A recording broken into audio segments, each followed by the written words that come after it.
Hi welcome to IAS factor and I Arjun R Shankar. നമ്മൾ news concepts ആണ് discuss ചെയ്യുന്നത്. ഇന്നത്തെ പ്രധാനപ്പെട്ട ഇഷ്യൂ എന്ന് പറയുന്നത് കഫ് സിറപ്പ് ട്രാജഡിയാണ്. കഴിഞ്ഞ കുറേ ദിവസങ്ങളിൽ പേപ്പറിൽ നമുക്ക് കാണാൻ സാധിക്കുന്നുണ്ട് ഒരുപാട് കുട്ടികൾ കഫ് സിറപ്പ് കഴിച്ച് മരിച്ചു പോകുന്നുണ്ട്. സോ ഇതൊരു ട്രാജഡി തന്നെയാണ്. ഇതിപ്പോൾ ആദ്യമായിട്ടല്ല ഇന്ത്യയിൽ നടക്കുന്നത്. സോ ഇങ്ങനൊരു ഇഷ്യൂ സംഭവിക്കുമ്പോൾ നമ്മൾ വിചാരിക്കും കഫ് സിറപ്പ് കുട്ടികൾക്ക് ഡെഫിനറ്റ്ലി എല്ലാ കുട്ടികൾക്കും ബുദ്ധിമുട്ട് വരുന്ന സമയത്തും തൊണ്ടവേദന വരുമ്പോഴും പനി വരുമ്പോഴും ഒക്കെ നമ്മൾ പലപ്പോഴും പേരൻസ് കഫ് സിറപ്പാണ് ഒരു ഈസിയസ്റ്റ് വഴി. പലപ്പോഴും പ്രിസ്ക്രിപ്ഷനൊന്നും ഇല്ലാതെ കുട്ടിക്ക് വെറുതെ കഫ് സിറപ്പ് കൊടുക്കുന്നതാണ്. പക്ഷേ അതുകൊണ്ട് തന്നെയാണ് ഈ കഫ് സിറപ്പിനോടുള്ള ഡിപ്പെൻഡൻസി വളരെ ഹൈ ആണ്, പ്രത്യേകിച്ച് നമ്മുടെ ഇന്ത്യൻ പേരൻസിൻ്റെ ഇടയിൽ.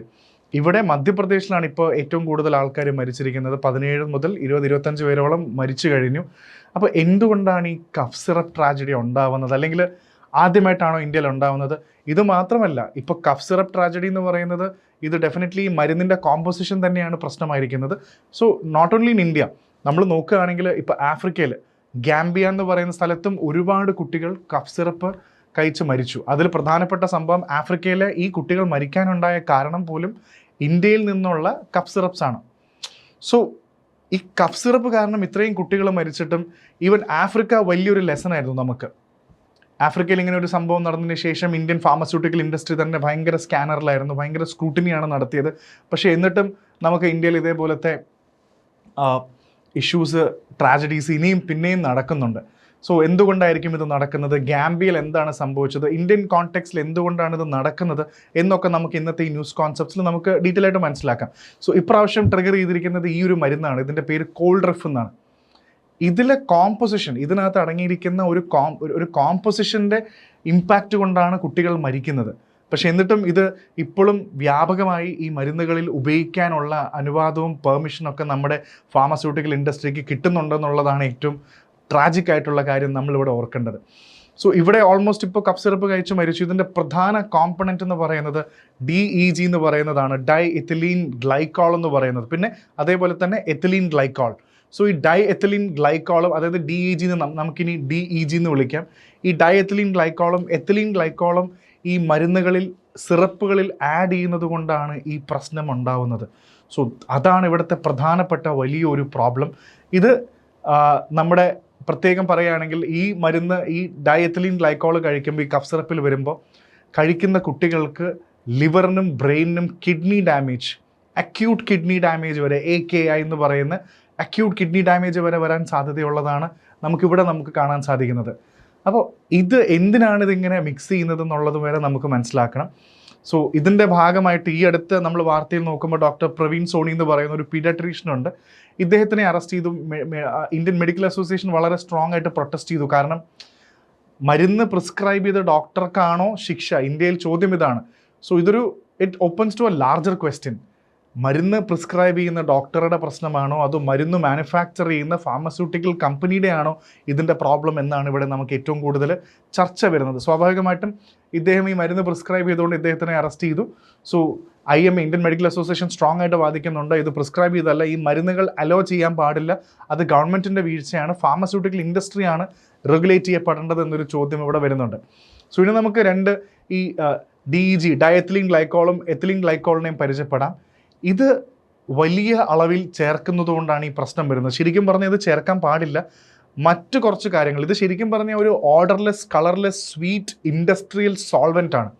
ഇപ്പോൾ ഇൻഡസ്ട്രിയൽ സോൾവെൻ്റ് എന്ന് പറയുമ്പോൾ സാധാരണഗതിയിൽ മരുന്നുകളിൽ നമുക്ക് ഗ്ലിസറിൻ അല്ലെങ്കിൽ പ്രൊപ്പലീൻ, അങ്ങനത്തെ ഗ്ലൈക്കോളൊക്കെ ആഡ് ചെയ്യാൻ പറ്റുമായിരുന്നു. സാധാരണ നമുക്ക് നോക്കുകയാണെങ്കിൽ ഇത് എന്തിനാണ് ഉപയോഗിക്കുന്നത് വെച്ചാൽ ഡി എത്തിലീൻ ഗ്ലൈക്കോളും ഈ DEG ഒക്കെ കൂടുതലും ആൻറ്റി ഫ്രീസ് ആയിട്ടും ബ്രേക്കിൻ്റെ ഫ്ലൂയിഡായിട്ടും അതേപോലെ പ്ലാസ്റ്റിക്സിലും പെയിൻസിലൊക്കെയാണ് ഇത് ഉപയോഗിക്കുന്നത്.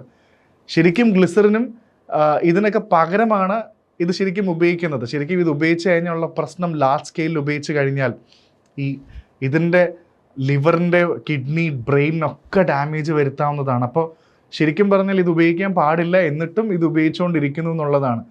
സോ ശരിക്കും ഈ ഗ്ലിസറിനും പ്രൊപ്പലീൻ ഗ്ലൈക്കോളൊക്കെ ശരിക്കും ഒരു ലിമിറ്റഡ് അളവിൽ വേണമെങ്കിൽ മരുന്നുകളിൽ ഉപയോഗിക്കാം, വലിയ പ്രശ്നമില്ല. പക്ഷേ ഇതിന് പകരം പലപ്പോഴും മിസ്റ്റേക്ക് വെച്ച് ചെയ്യാറുണ്ട്. നമുക്ക് അറിയാതെ DEGയും എത്തിലീൻ ഗ്ലൈക്കോളും ആഡ് ചെയ്യുന്നത് ഞാൻ വിശ്വസിക്കുന്നില്ല. പക്ഷേ കൂടുതലും ഇതിൻ്റെ കോസ്റ്റ് കട്ട് ചെയ്യാൻ വേണ്ടി, ലാഭം കൂടുതൽ ഉണ്ടാക്കാൻ വേണ്ടിയാണ്. ഇത് വളരെ പെട്ടെന്ന് കുറച്ചുകൂടെ ചീപ്ലി അവൈലബിൾ സബ്സ്റ്റിറ്റ്യൂട്ട് ആയതുകൊണ്ടാണ് ഈ DEGയും എത്തിലീൻ ഗ്ലൈക്കോളും ഗ്ലിസറിനും പ്രൊപ്പിലീൻ ഗ്ലൈക്കോളിനും പകരം ഉപയോഗിക്കുന്നത്. ഇത് ഉപയോഗിക്കുന്നതുകൊണ്ടാണ് മാസീവ് സ്കെയിലിൽ കുട്ടികൾക്ക് കിഡ്നി ലിവർ ഫങ്ഷനിങ് ഒക്കെ ഡാമേജ് ആയി ബ്രേക്ക് ആവുന്നത്. ഇതാണ് ഇവിടുത്തെ ഏറ്റവും വലിയ ഒരു പ്രധാന സംഭവം. പക്ഷേ കുട്ടികൾക്ക് ഡെഫിനറ്റ്ലി കഫ് സിറപ്സ് ഉപയോഗിക്കാതിരിക്കാനും പറ്റില്ല, അതുകൊണ്ട് മാക്സിമം ഇത് ഉപയോഗിക്കുന്നുണ്ട്. സോ ആദ്യമായിട്ടൊന്നും അല്ല ഇങ്ങനൊരു സംഭവം നടക്കുന്നത്. 1937 തന്നെ US നോക്കുകയാണെങ്കിൽ ഈ എലിക്സർ സൾഫാനിമൈഡ് ട്രാജഡി എന്ന് പറയുന്ന ഈ എലിക്സർ ട്രാജഡി നടന്നിരുന്നു. ഇവിടെ 100ഓളം മരണങ്ങളാണ് നടന്നത്. ഇവിടത്തെയും പ്രശ്നം വേറൊന്നുമല്ല, ഈ DEG തന്നെയാണ്, ഡൈ എത്തിലീൻ ഗ്ലൈക്കോൾ തന്നെ. ഈ DEG ഉപയോഗിച്ചിട്ട് തന്നെയാണ് അവിടുത്തെ ഒരുപാട് ആൾക്കാർ ഇതിനു വേണ്ടി മരിച്ചത്. പക്ഷേ അതിനുശേഷമാണ് അമേരിക്കയിൽ ഒരു ക്രിയേഷൻ ഉണ്ടായതെന്ന് പറഞ്ഞാൽ അമേരിക്കയുടെ US FDA food and drug administration ഇന്ന് വളരെ സ്ട്രിക്റ്റ് ആണ്. ഏതൊരു കാര്യവും US FDAയുടെ അപ്രൂവൽ വെച്ചിട്ടാണ് മരുന്നുകളൊക്കെ, ഹെവി അപ്രൂവലാണ് US. സോ ഇങ്ങനെ ഒരു എലിക്സർ ട്രാജഡി നടന്നു എന്ന് പറയുന്ന ഈ ട്രാജഡിയും ഇതേ കാരണം കൊണ്ടാണ് നടന്നിരിക്കുന്നത്. പക്ഷേ 1937 വന്നതിന് ശേഷം അമേരിക്ക വളരെ വിജിലൻ്റായി, അവർ വലിയൊരു പാഠം ഇതെന്ന് പഠിച്ചു. പിന്നെ അത് മാത്രമല്ല, ഇന്ത്യ നോക്കുകയാണെങ്കിൽ 1990കളിലും ഒരുപാട് മൾട്ടിപ്പിൾ സ്ഥലങ്ങൾ, ഉത്തർപ്രദേശിലും ഹരിയാനയിലും ബീഹാറിലൊക്കെ ഒരുപാട് പ്രശ്നങ്ങൾ നടന്നു.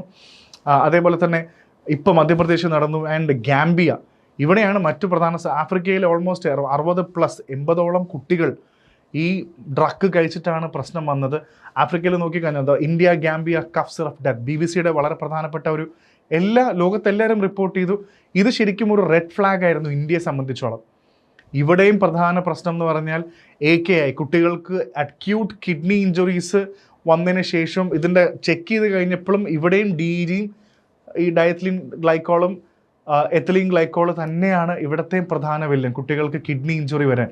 പക്ഷേ ഇത്തരം ഒരു സംഭവം നടന്നിട്ട് പോലും, എത്രത്തോളം ഇങ്ങനൊരു സംഭവം നടന്നിട്ടും ഇന്ത്യയിൽ ഇനിയും പിന്നെയും കഫ് സിറപ്പുകളിൽ ഈ പ്രശ്നം വരുന്നുണ്ടെങ്കിൽ നമ്മുടെ ഫാർമസ്യൂട്ടിക്കൽ ഇൻഡസ്ട്രി ഒന്നും കൂടെ ടൈറ്റൻ ചെയ്യണം, ഇവിടുത്തെ നിയമങ്ങളൊക്കെ ഒന്നും കൂടെ സ്ട്രോങ് ആവണം എന്നുള്ളൊരു റിഫ്ലക്ഷൻ അല്ലേ നമുക്ക് സാധാരണക്കാർക്ക് കിട്ടേണ്ടത്. സോ അതുകൊണ്ട് തന്നെയാണ് ഇപ്പോൾ ഡെഫിനറ്റ്ലി നമ്മൾ ചർച്ച ചെയ്യുമ്പോഴും എന്തുകൊണ്ടെന്ന് വെച്ചാൽ നമുക്ക് ഇന്ത്യയിൽ കുറച്ചും കൂടെ ഡ്രഗ് റെഗുലേഷനും ക്വാളിറ്റി കൺട്രോളും ഒന്നും കൂടെ ബെസ്റ്റ് ആക്കണം. കാരണം ഇവിടെ ഒരുപാട് ലോ ക്വാളിറ്റി സബ്സ്റ്റിറ്റ്യൂട്ട്സ് ഇന്ത്യയിൽ ഉപയോഗിക്കുന്നുണ്ട് മരുന്നിന് വേണ്ടി. പക്ഷേ ഇതൊക്കെ പ്രോപ്പറായിട്ട് ടെസ്റ്റ് ചെയ്യുന്നുണ്ടോ? പിന്നെ റാമ്പനായിട്ടുള്ള കറപ്ഷൻ, ഒരുപാട് അഴിമതിയാണ് ഇവിടെ നടക്കുന്നത്. നെഗ്ലിജൻസ്, മെഡിക്കൽ നെഗ്ലിജൻസ് എന്ന് പറയുന്ന രീതിയിൽ ഒരുപാട് ഇഷ്യൂസ് നടക്കുന്നുണ്ട്. സോ നല്ല റെഗുലേഷൻ, ക്വാളിറ്റി ആയിട്ടുള്ള controlling, proper testing, raw material, low quality substitutes ഉപയോഗിക്കാതിരിക്കുക, ഇങ്ങനത്തെ ഒരുപാട് മാറ്റങ്ങൾ വന്നാൽ മാത്രമേ ഇതിനൊക്കെ ഒരു സൊല്യൂഷൻ നമുക്ക് മുന്നോട്ട് പോകാൻ സാധിക്കുകയുള്ളൂ. സോ ഇത് തന്നെയാണ് ഇവിടുത്തെ പ്രധാനപ്പെട്ട ഒരു വലിയ ചലഞ്ചും. സോ ഇനി വരും ദിവസങ്ങളിൽ നമുക്ക് സീരിയസ് ആയിട്ട് മനസ്സിലാക്കേണ്ടതായിട്ടുണ്ട് ഇതിനൊരു സൊല്യൂഷൻ വേണമെങ്കിൽ റെഗുലേഷൻ സ്ട്രോങ് ആയിരിക്കണം. സോ ഇനി നല്ലൊരു എൻഫോഴ്സ്മെൻറ്റ് നമുക്ക് ഇന്ത്യയിൽ ഉണ്ടാവും എന്ന് നമുക്ക് ശരിക്കും റിയലി ഹോപ്പ് ദാറ്റ് ഇത് ശരിക്കും വർക്കൗട്ട് ആവട്ടെ. കാരണം ഇനി ഒരു ഡെത്ത്സ് നമുക്ക് കൺട്രോൾ ചെയ്യാൻ സാധിക്കട്ടെ. സോ ഇതാണ് cough syrup tragedy in India. ആഫ്രിക്കയിലെ ഗാംബിയ കഫ് സിറപ്പ് ട്രാജഡിയും ഇത് തന്നെയാണ്. സോ അടുത്തൊരു ടോപ്പിക്കായിട്ട് നമുക്ക് അടുത്ത എപ്പിസോഡിൽ കാണാം. So this is Arjun R Shankar for IAS Factor News Concepts.